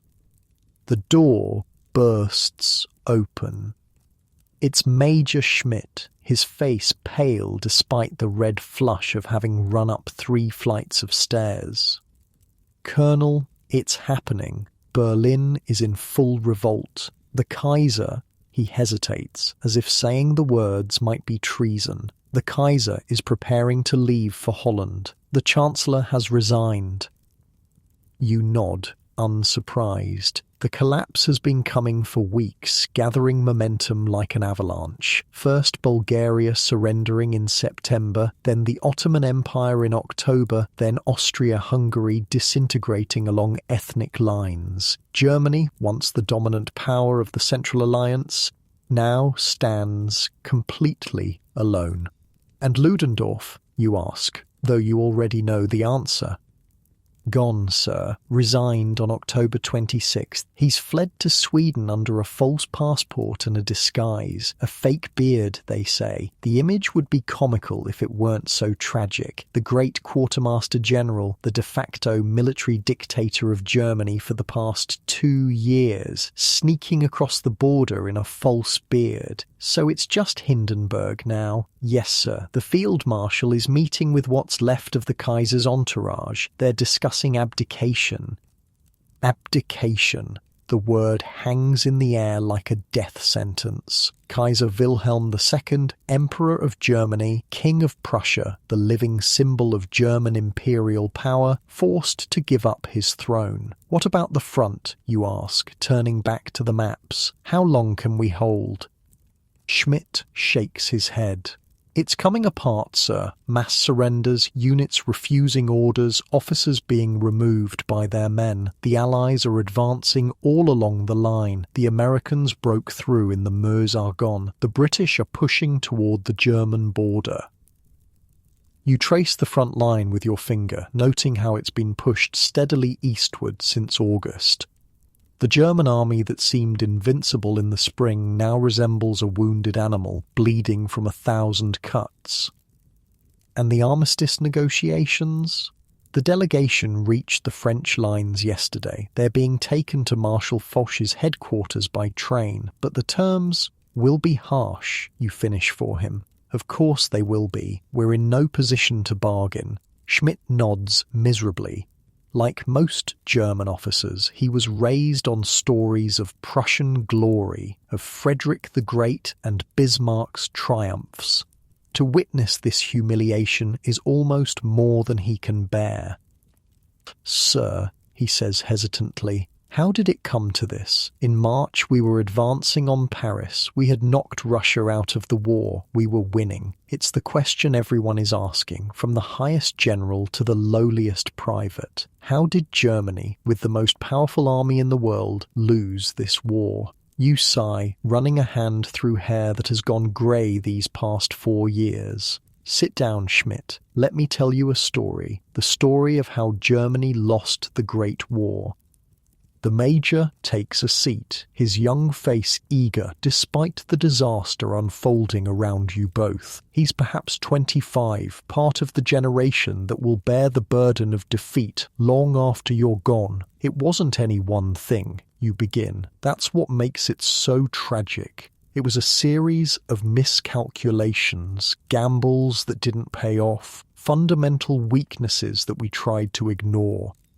You point to a map showing the initial German advance through Belgium in 1914. The first mistake was there, the Schlieffen Plan, a brilliant concept on paper, but it required everything to go perfectly. It demanded more than the army we actually had could deliver. When it failed at the Marne, we should have reassessed our entire strategy. Instead, we doubled down.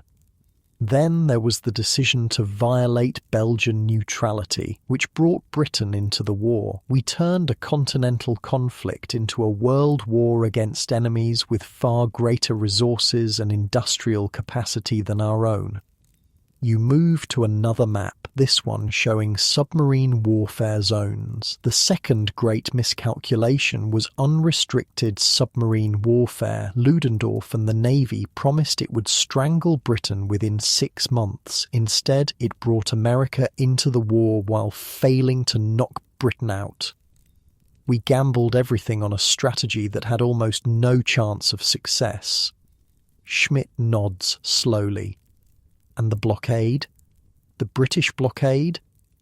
Yes, that was perhaps their most effective weapon. Germany couldn't feed itself before the war. We imported about a quarter of our food. The blockade slowly strangled us. Our people have been starving for 2 years now. Even the army is on reduced rations. You stand, moving to the window. Outside, rain continues to fall on the Belgian town where Germany's military brain trust has spent the war directing millions of men across multiple fronts. But the real failure, Schmidt, was strategic. We never had a coherent plan for winning the war once the initial offensive failed. We just kept reacting, gambling, hoping for a miracle. Like Operation Michael, Schmidt says quietly. Exactly. The spring offensive was Ludendorff's last roll of the dice, and at first it seemed like it might work. We advanced further in 2 weeks than either side had managed in the previous 3 years. You turn back to the maps, tracing the bulge created by the German advance in March and April 1918. But Ludendorff had no clear strategic objective. He kept changing direction, chasing tactical successes instead of focusing on strategic goals like the Channel ports or splitting the British and French armies. And we outran our supply lines, Schmidt adds. The men at the front were starving even as they advanced. Yes, the offensive showed both our greatest strength and our fatal weakness. Tactically, we were brilliant. The stormtroopers, the infiltration tactics, the hurricane bombardment, but operationally and strategically, we failed completely. You return to your desk, sitting heavily in the wooden chair, and then, when the offensive stalled, we had nothing left. No strategic reserves, no new plan, just the hope that somehow the Allies would agree to a negotiated peace before the Americans arrived in force. But they didn't, Schmidt says. Or no. Instead, they counterattacked in July and August, and our men, exhausted from the spring offensives, hungry from the blockade, disillusioned by years of futile sacrifice, began to break. August 8th, the Black Day, was when it became clear even to Ludendorff that the war was lost. Outside, the sound of vehicles draws your attention. Looking down from the window, you see staff cars being loaded with luggage and document boxes. The evacuation has begun. And now, Schmidt asks, what happens now? A good question. The world you've known, Imperial Germany, the Hohenzollern monarchy, the Prussian military tradition, is crumbling before your eyes. In Berlin and other major cities, workers and soldiers are forming revolutionary councils modelled on the Russian Soviets. Red flags fly over the naval bases where the fleet has mutinied. Now, Germany pays the price for failure, you say. The Kaiser abdicates, the military accepts defeat, the politicians sign whatever armistice terms the Allies demand, and then you leave the sentence unfinished. The truth is, no one knows what comes next. Germany has never been a republic. The revolution spreading across the country could lead to democracy or Bolshevism or civil war. Sir, Schmidt says, interrupting your thoughts, there's something I don't understand. If Ludendorff knew the war was lost in August, why didn't we seek peace terms then? Why wait until now, when our position is so much worse? You smile grimly. Now we come to perhaps the greatest failure of all. When Ludendorff finally admitted defeat, he didn't want the military to bear responsibility, so he insisted that civilian politicians take over the government and request the armistice. He wanted them to shoulder the blame. The stab in the back, Schmidt says, nodding in understanding. Exactly. He's already laying the groundwork for the myth that the German army wasn't defeated in the field, but betrayed by civilians, socialists and Jews at home. It's a lie, of course. The army was beaten fair and square, but it's a lie many Germans will find comforting in the years to come. A knock at the door interrupts your conversation. It's a junior officer looking harried. Colonel, the Field Marshal requests your presence, immediately.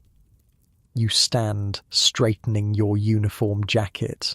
It seems duty calls, Schmidt. We'll continue this conversation another time, but you both know there won't be another time. The old Germany is dying, and with it, the army that has been your life. You follow the junior officer through corridors that were once bustling with staff officers and messengers, now eerily quiet as personnel evacuate. Hindenburg's office is on the top floor, a spacious room with windows overlooking the town.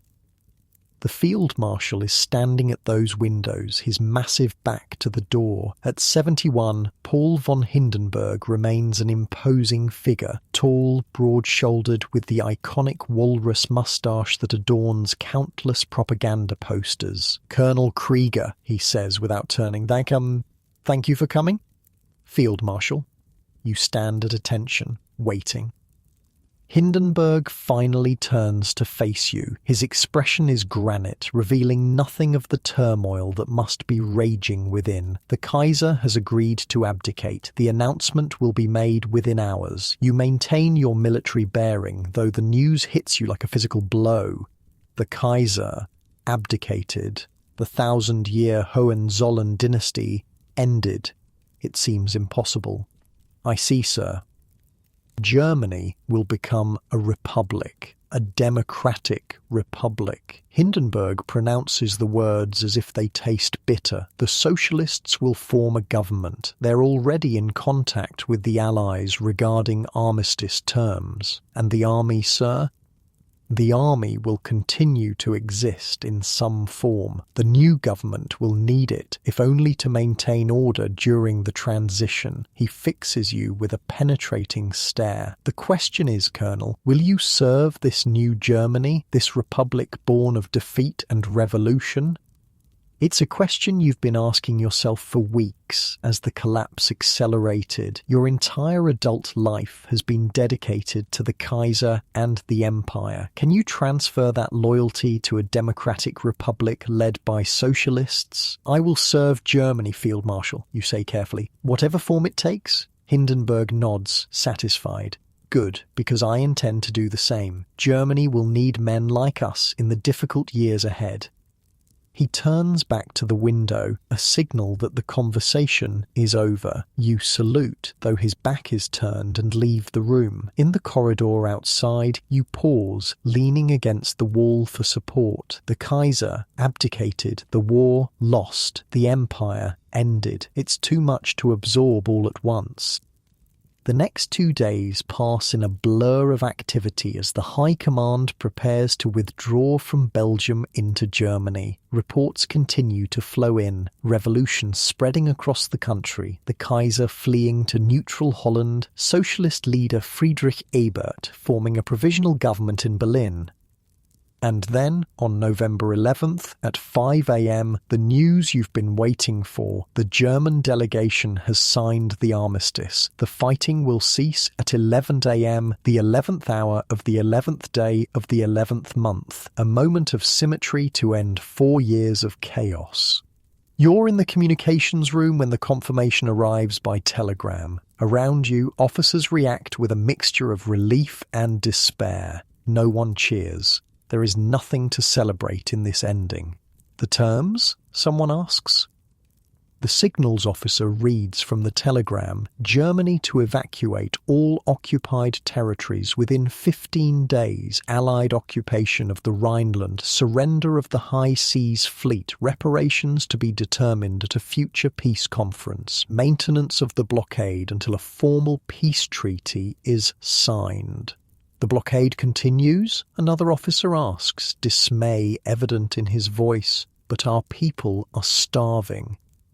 The Allies know that, you say quietly. It ensures we'll accept whatever terms they offer at the peace conference. The room falls silent as the implications sink in. Germany is not just defeated, it's at the mercy of its enemies. At 11 a.m. you step outside the headquarters building. The rain has stopped and weak November sunshine filters through broken clouds. In the distance you can hear the guns, the last shots of the Great War, and then at precisely 11 they fall silent. The silence is eerie after 4 years of constant warfare. It feels wrong somehow, as if the world has stopped turning. Men stand motionless in the street, listening to the absence of sound. Major Schmidt appears at your side. It's over, he says simply. The fighting is over, you correct him. But the consequences, those are just beginning.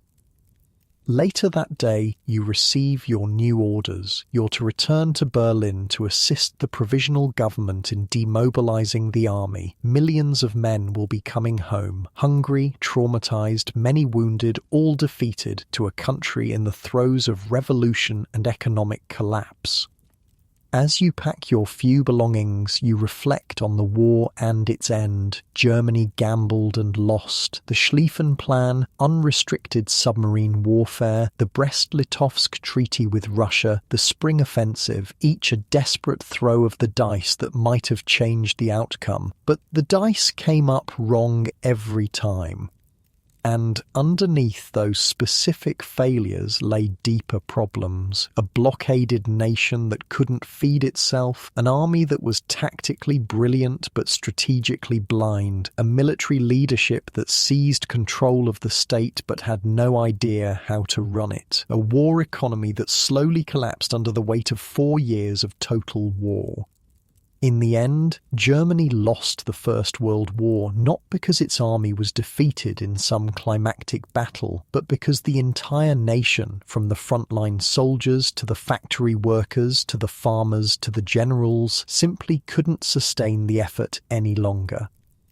The Great War was a test of endurance, a grinding, merciless contest to see which side would break first. And Germany, for all its military prowess, broke first. On your last night at headquarters, you walk the empty corridors, now stripped of maps and equipment. The staff has mostly departed, heading back to a Germany that bears little resemblance to the confident empire that marched to war in 1914. In what was once the main operations room, you find a single map still pinned to the wall, a map of Europe showing the front lines at the time of the armistice. The German army remains on foreign soil in the west, having never suffered a decisive battlefield defeat. In the east, it occupies vast territories taken from the defunct Russian Empire. To an uninformed observer, it might look like Germany was winning, or at least holding its own, but you know better. The army might still be in the field, but the nation behind it had collapsed, economically, politically, morally. And that, you reflect, is the final lesson of the Great War. Modern industrial warfare isn't just a contest of armies, but of entire societies. Germany's army was never decisively beaten in the field, but Germany itself was beaten by hunger, by revolution, by the slow, grinding pressure of a war it couldn't sustain. You leave headquarters early the next morning, boarding a staff car for the journey back to Berlin. The roads are clogged with troops heading in the same direction, the beginning of the great demobilization that will return millions of soldiers to a homeland they barely recognize. Unlike your comfortable bed right now, the car's seat is hard and the journey long, but as you watch the Belgian countryside slide past, you feel a strange sense of relief. The killing has stopped, the great gamble is over, Germany has lost, but at least it can now begin the long, difficult process of rebuilding. What no one yet realizes, not you, not Hindenburg, not the Allied leaders dictating peace terms, is that the seeds of an even greater conflict are being sown in this moment of German defeat. The harsh terms of the armistice, the continuing blockade, the stab in the back myth already taking root, all will contribute to the rise of a far more dangerous Germany just 2 decades later. But that's a story for another time. For now, as November 1918 draws to a close, Germany faces the bitter fruits of defeat, revolution, hunger, occupation, and the long shadow of failure that will haunt the nation for generations to come. The Great War is over, the guns have fallen silent, the gambles have failed, and Germany, proud imperial Germany, has lost. Your eyes grow heavy as the car bumps along roads crowded with returning soldiers. Unlike your warm, comfortable bed where you're listening to this story now, sleep won't come easily in this uncomfortable position, but you've learned to grab rest where you can in 4 years of war. As you drift toward unconsciousness, one thought follows you into your dreams. The war to end all wars